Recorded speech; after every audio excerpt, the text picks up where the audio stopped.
Здраво дечки, еве сме во уште едно видео од овој серијал за React.js, а не за React Native, како што повторно скречи во претходното видео во еден или во два наврати.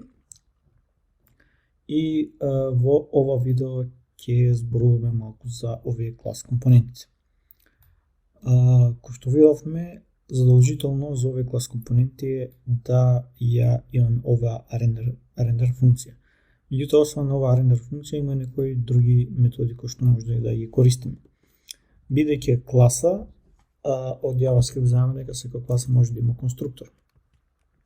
И истиот ќе ни се изврши секој пат кога оваа компонента ќе биде креирана. Значи, во нашиот случај ја креираме овдека во index.js фајлот, клас компонентата, и при оваа, значи, оваа компонента, конструктор на оваа компонента ќе биде извршен кога ќе се повика таа овдека. Бидејќи наследуваме од нешто, треба да ја повикаме и супер функцијата. Супер. Што ви река, не е битно, некој екстензија нешто ми се буни. Што друго е битно за овој конструктор, дека тој може да прима еден параметар props. А што се тоа props ќе видиме набрзо.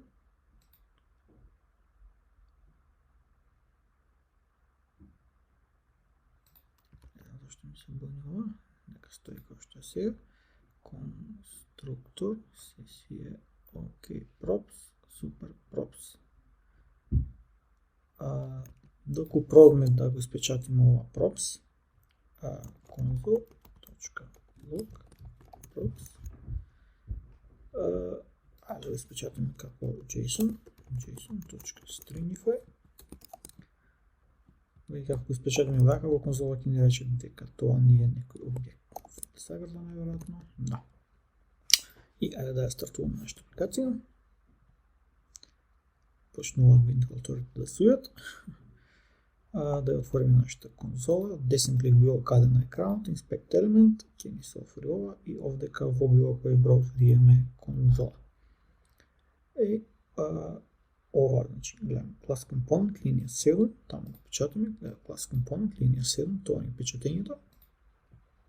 И што гледаме, ни се печати празен објект. Што ќе се да случи, ајде да видиме уствари што се тоа props. Значи, од HTML знаеме дека овдека може да добавиме различни атрибути. Док на клас компонентот да додадеме некој атрибут, да го крстиме било како сакаме, да речеме тест prop е еднакво и вредност ќе прима тест n23. Доку се вратиме се, значи кога ќе удриме save, нашата апликација ќе ни се рефрешира. И што гледаме овдека имаме печатење на тест prop. Значи во props имаме во тој објект имаме едно property test props со вредноста што му ја дадов. Значи props ние сето тоа што го наследуваме. Значи колку да натрупаме овдека работа, сето тоа ќе ни биде во props.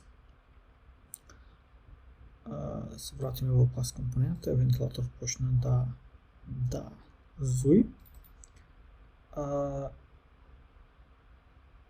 Друго што може да направиме, за да не ги наследуваме сите props, може да направиме, да искористиме ова функционалност, што се вика destructuring од JavaScript, и наместо да му го пратиме целиот props, да му пратиме само тоа што го користиме. Test props не се вика, и овдека, значи, ова ќе ни извади само тоа од props. Значи, ќе ни извади test props од props, значи докато тоа го ставиме во вакви закрити. И ова ќе ни испечати таа вредност, која што гледаме тест 1, 2, 3. Ајде да го паузирам малку видеото, да олади компјутерот, па ќе продолжиме.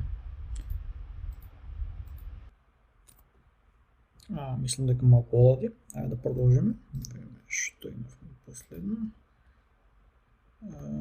Да, тука ни се јавуваше една грешка, бидејќи правиме една погрешна работа. А тоа е кога ќе направиме овој destructure на props, овдека во props му праќаме во супер му праќаме само тест props, а треба да му ги пратиме сите props. Значи овдека вака не може да го користиме и треба да си вратиме како што беше овдека props. На супер ќе му го пратиме повторно props. Добро, а доколку сакаме да користиме destructuring на props, може да речеме const test props е еднакво на props. И ова вели дека од props ќе го извадиме test props и потоа ќе го имаме како константа и може овдека да го печатиме. Значи ова вели со ова синтакса во овие загради, значи мора да ни е името исто како што ни овдека, да биде тоа содржано во овие props. Од props велиме извади го test props и од тоа креира варијабла со име test props и вредноста да е таа што е стајана, таа односно тест 1, 2, 3. И докато се вратиме сега, треба да ја немаме грешката и да го печатиме тест 1, 2, 3. Окей. Се вратиме клас компонентата. Окей, тоа ни е тука. Окей, идеме дале. Значи, ќе ви го ставам овој линк во описот на документацијата, во описот на видеото и може да прочекате за други lifecycle методи. Ние ќе позборуваме за тие најкористените и има за некои што нема да зборуваме. Component did mount, ова функција ни се извршува кога компонентите се изведува телефонот. Се извинувам преди тоа, телефонот може се јава. Рековме дека има и lifecycle метода што се вика component did mount, што се извршува секој пат кога првично кога компонентите ќе се рендерира, значи само првиот пат. Значи кога првиот пат ќе се прикаже компонента, ова lifecycle метода ќе се изврши. Има component did update lifecycle метода што се извршува секој пат кога нашата компонента ќе се апдейтира.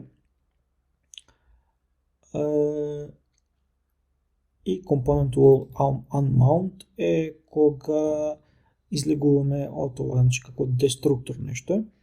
Is invoked immediately before component is unmounted and destroyed, значи пред да се уништи нашата компонента. Па ајде да пробаме да ги искористиме овие методи. После конструкторот ќе пишеме component did mount.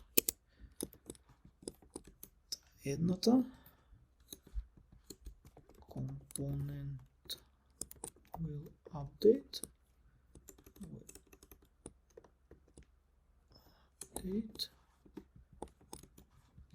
и component will mount. Добро, component did update, component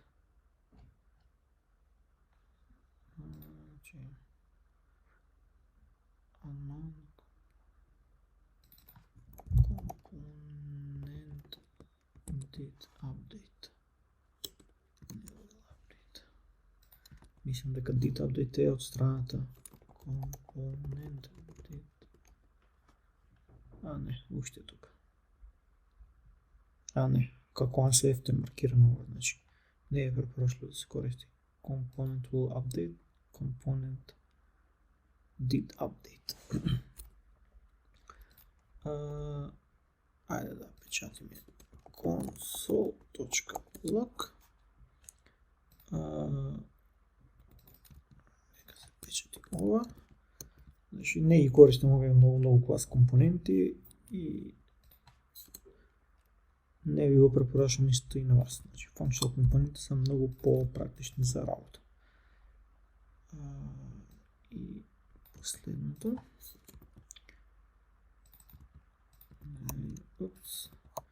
Мислам дека треба да е секој што треба. Ако што гледате, компонент did mount ми се само повика, бидејќи неја уништуваме за сега нашата компонента и немам ништо апдейтирано. Мислам дека си ни работи. Component will update, да не трябваше някакъв параметр, но да става, мислям дека не. Не компонент, но component did update. Добре. Will update, component did update. Добре, окей сме. Да провериме дали ова ни работи. Ќе воведеме нешто што се вика state, днеска за тоа да зборува, но ајде. This.state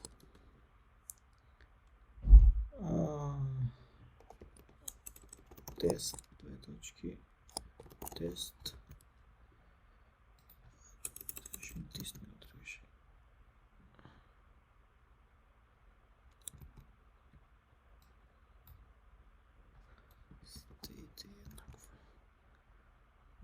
окей, и компонент did mount, овдека ќе му речеме set state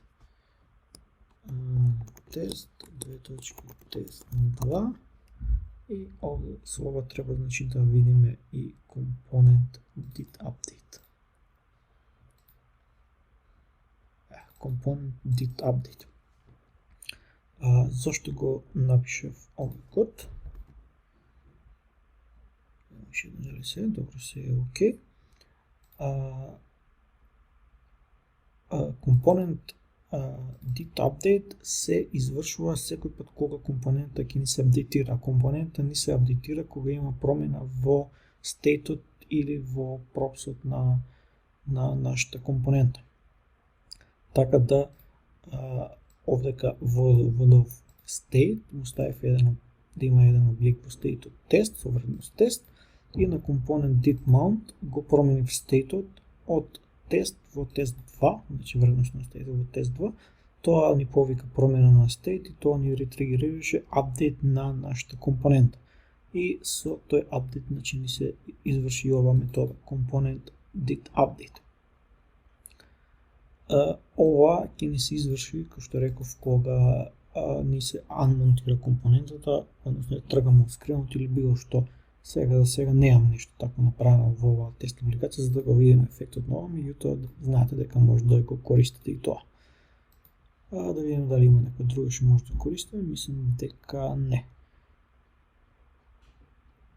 Има и некои други кои што не се толку често за користење. Мислам дека имаше посебен линк за тоа. Get delivered state from props. Before calling the render метод, значи пред повикување на рендер, имаше get snapshot before update и некои други, значи во линкот може да ги разгледате сите овие работи. Имате на ум дека овие неколку се статик методи. Ова ви е доколку компонентот ви фрли грешки, може да фатите грешка по истата. Така да горе-доле за клас компонентите тоа би било тоа. Повеќе ќе се задржиме на овие functional компоненти, бидејќи за нив има многу повеќе што да се зборува, бидејќи овие клас компоненти полека одат во историја, меѓутоа доколку работите во некоја фирма, голема веројатност дека ќе работите некој постар проект каде што се уште ги користат овие стари клас компоненти. Така да, дечки, за ова видео тоа би било тоа. Поздрав!